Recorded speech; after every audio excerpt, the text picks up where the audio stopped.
Hey guys, this is going to be a business update video, and unfortunately we have good news and bad news, but we're going to get started with the good news. So I'm recording this on the 12th of June, and this is my inventory lab profit and loss. We've done $629K in sales, $94K in returns, and this has been about $204,000 in profit.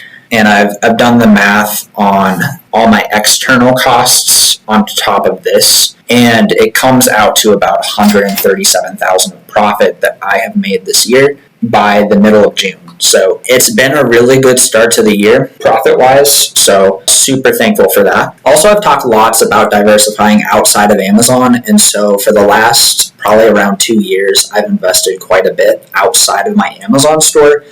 Been taking profits and putting it into the S&P 500. So I am happy to say that I have around $250,000 invested in the S&P 500. That just makes passive income. So that's super helpful. And then I have also been learning how to do options trading. And specifically what I'm doing with options trading is I am running the wheel strategy. Basically, you sell puts on a stock that you are looking to think that's going to go up, and you'd be happy to be assigned that stock.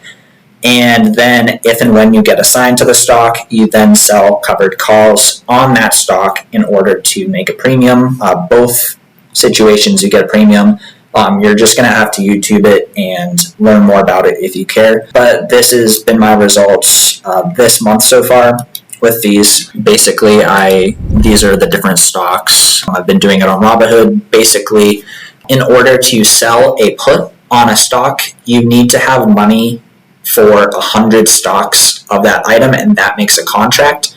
And if you sell a put on a stock, you basically get a premium that the buyer is giving you.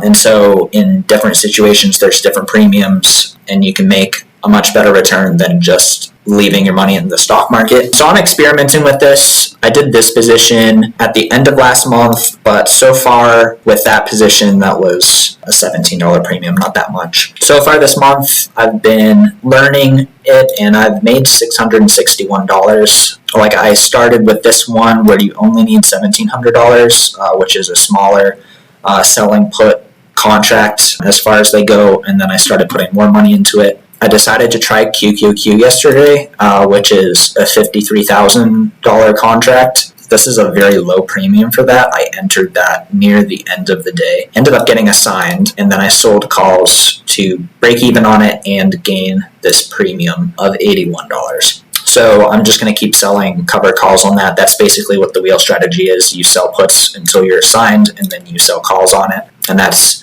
basically that, but this isn't an options trading video, so I'm going to move forward. But for proof that I'm making some money, I'm going to show you my transactions. Another thing too is I've been doing active options trading as well. I've been learning that with a smaller amount of money because that's a lot riskier. I've been trading in a Discord that they give guidance on what trades to take. I'm much worse at that. I am slightly profitable with that, but we'll see how that goes. But these are my transactions on Robinhood. All the profits that I've been taking and losses. This was an irritating one. My biggest trade so far has been $455 profit, and my biggest loss has been this $417 that we took, and those were active trades. The success rate on these covered selling puts has been much better. Really haven't had too many losses besides one. With these, you just need a lot more capital. So I'm excited about that. That's been enjoyable. And now on to the bad news. So the bad news is that my account has been temporarily deactivated and probably fully deactivated. A few things have happened. As you can see, my account health is very low right now. And throughout this year, January through May, I probably received 3 either IP claims or counterfeit claims. And doing eBay Amazon, you can't remove those claims. I had the option to hit the acknowledge button and have the claim either removed or not counting as much on my account health. So I did that. My account health was sitting 250 plus for most of this year. And then in May, I started receiving several product authenticity custom customer complaints, and 4 have happened in the month of May. And so if you guys know anything about account health, when you receive multiple of the same claim, they start to add up more and lower your score more. The first time you get a claim, it's going to be 4 to 8 points usually. Then the second time it might be 32 to 64, and then it just continues at 64 points off of your account health score as you get more.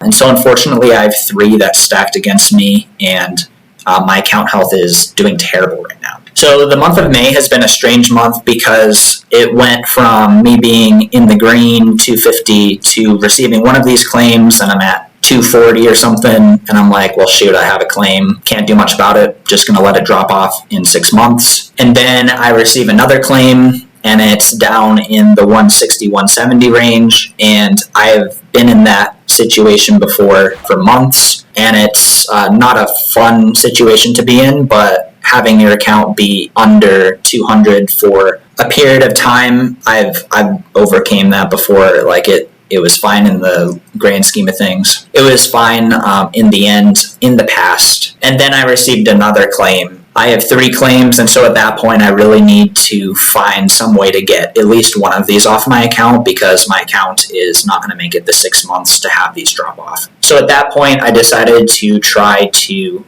upload my eBay invoices to these claims, and every once in a while that works, but in this case it did not work. After that, I decided to contact the customers and long shot try to get them to contact customer support because I had resolved their situations, and see if they could get any of one of these claims resolved. Of course, that's a long shot. Why would a customer want to reach out to customer support over even chat? That did not work. And then I received the 4th one, which put my account health at 60. And my account health sat at 60 since around May 20th. So once I got to 60, I'm like, okay, there's no way my account is going to make it 6 months. This is looking really bad. So around that point, I started seriously thinking about, do I just put my store on vacation mode? Like, do I slow down sourcing? Honestly, my thought was like, well, I need to just sell more units to raise my account health score because none of these are getting removed. So I started purchasing more units, but lowering spend.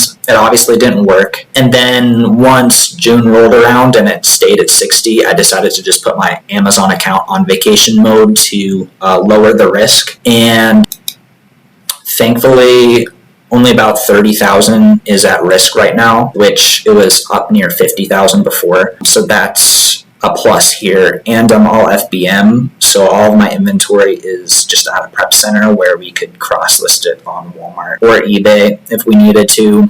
But yeah, this is really bad news and really changes what I'm going to be doing for the rest of the year and in the future, because it's not just the 30,000. All the income that I was going to make in the future is at risk and probably isn't going to be changed here. I'm working with a law firm that helps people in these situations. Most likely, I'm going to have to, in my appeal, say that I am no longer going to purchase from eBay and sell on Amazon to try to get them to reverse this. So regardless of whether I get my account back, I'm not going to be doing eBay to Amazon in the same way. So basically I have to think about what am I going to do next here. And we'll go more into what I'm going to do next, but I do want to explain a little bit of what happened in these specific situations so that potentially you guys can avoid some of this. So basically the first claim was on a Brother Pocket Jet. And so basically what happened in that situation is we included an aftermarket battery with this scanner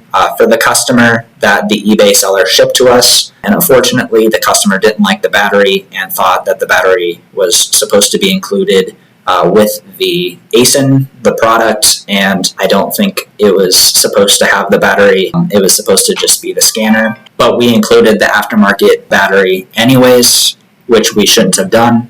And in their return, they put aftermarket or counterfeit or something like that, and that triggered a product authenticity customer complaint. The second one was another pretty bad mistake. We sold a black Panasonic phone on the same model number, but it was on the white Panasonic phone listing.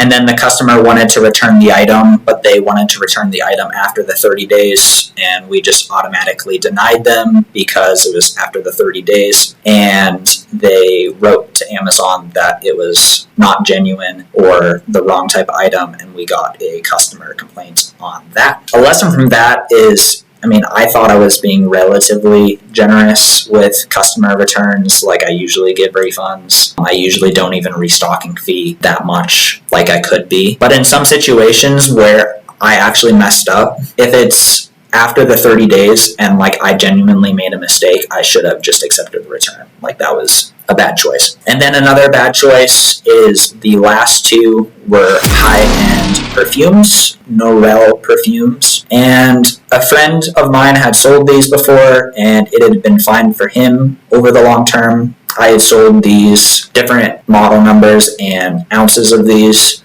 for close to a year, and nothing had happened. And unfortunately, two things happened within this month, and customers complained about the authenticity of these, and that's how I have 4 claims on my account. So moving forward with this, of course, I'm going to try to get my Amazon account back and my payout. Again, most likely in my appeal, I'm going to have to say that I'm going to stop purchasing from eBay, and so that's going to completely change what I do as far as reselling. And I'm probably not, and I'm not going to lie about this, say that I'm going to stop purchasing from eBay and then do it if my account gets reactivated. And so what I'll probably do is do eBay to Walmart and have my 2 VAs run that. I might thrift potentially. I'm not 100% sure how I'm going to move forward with this, but I might take some time and try to figure out what I'm going to do next. So overall thoughts about this has been a really big hit. And whether I get my account back or not, I am going to have to do some things pretty differently from here on out. If I do get my account suspended, I still consider this a win. Made a lot of money from this, learned a lot about reselling from this. Life is very different at this point because of this. Unfortunately, though, I might just not have the Amazon account. I could consider circumventing them and making another account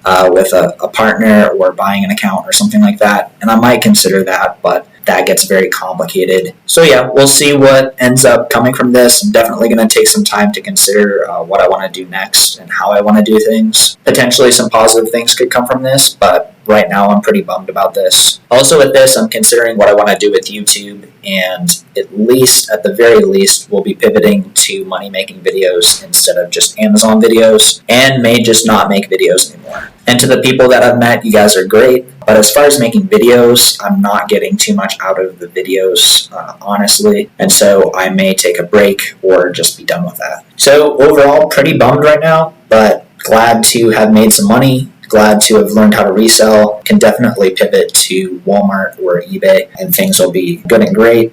I may also learn how to options trade like I was talking about before, and that could be really enjoyable and simpler as well, instead of having 500 to 1,000 items just out there at all times, having to manage those. So we'll see what ends up happening.